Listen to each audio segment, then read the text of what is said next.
L'objectif de cette approche systémique et des piliers, c'est pas simplement dire qu'il y a des piliers qui pourraient fonctionner en silo, mais c'est que ces piliers se renforcent les uns les autres, c'est-à-dire lorsqu'un pilier est défaillant, on doit trouver un relais dans un autre pilier. On parlait tout à l'heure sur la question de véhicules et de l'interaction entre véhicules et infrastructures. S'il y a des défaillances sur les véhicules, l'infrastructure peut jouer un effet de protection. L'édition 2025 du diplôme universitaire de sécurité routière pour l'Afrique a démarré ce mardi 1er avril à Cotonou.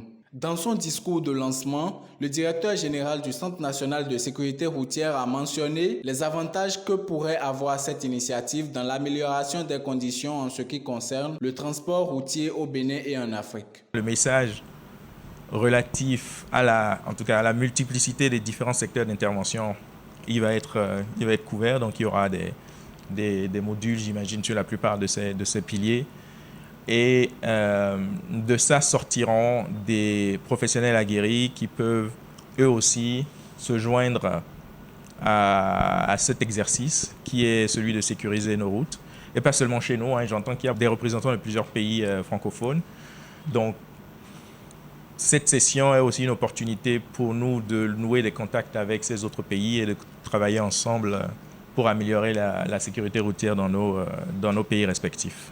C'est une formation initiée par l'Université Gustave Eiffel avec l'appui du Comité international de contrôle technique automobile. Les organisateurs en donnent les principaux objectifs en vue. On a voulu réunir tous ces acteurs et proposer une formation qui permette de stimuler ces questions de sécurité routière, identifier ensemble et sensibiliser aux enjeux de sécurité routière, notamment sur les problématiques spécifiques de ces pays d'Afrique. On a une collaboration très intéressante avec l'Université Gustave Eiffel et ça c'est pour tout parce qu'on est très complémentaires. De notre côté, ce que nous ajoutons, c'est la partie véhicule et la partie surtout réglementaire par rapport aux véhicules. Quels sont les règlements, quelles sont les normes que les véhicules doivent accomplir pour être sûrs, mais aussi pour être propres.